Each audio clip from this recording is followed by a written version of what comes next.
She just went to work and never came home. A Cathy Marlow case, she was young, brilliant, and full of life. A rising professional from New Zealand, Cathy Marlow, was simply trying to catch up on work one quiet Saturday in London. But what she didn't know was that danger was already inside the building. This is the story of ambition, betrayal, and a senseless murder at a place no one expects your workplace. Cathy Marlow was 28 years old. Born in New Zealand, she had moved to the UK for a career in finance. Friends described her as warm, responsible, and hardworking. In January 2007, she worked at a London-based market research firm called Research Now. After a short trip abroad, she came into the office on a weekend just to get ahead on a few projects. Detectives found blood, signs of a struggle, and security footage that would break the case wide open. Police quickly identified the suspect, 32-year-old Matthew Fagan, a disgruntled former employee of the firm. He had been fired months earlier, was deeply in debt, and on that day, he had broken into the office, intending to steal laptops.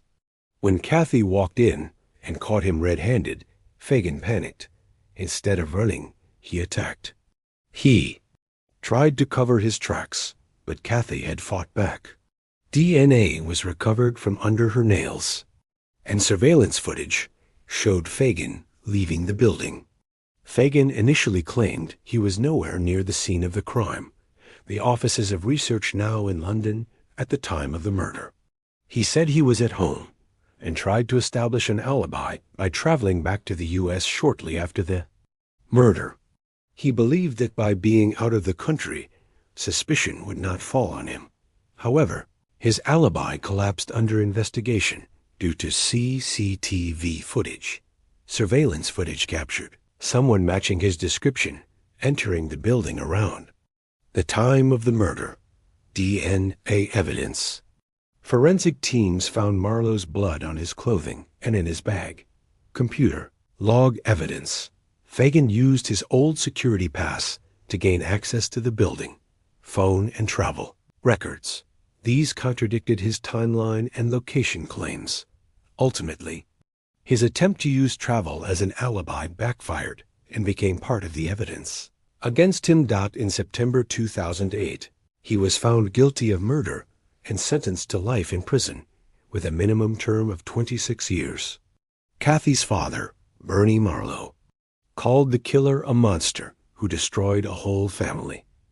Her mother passed away shortly after the conviction.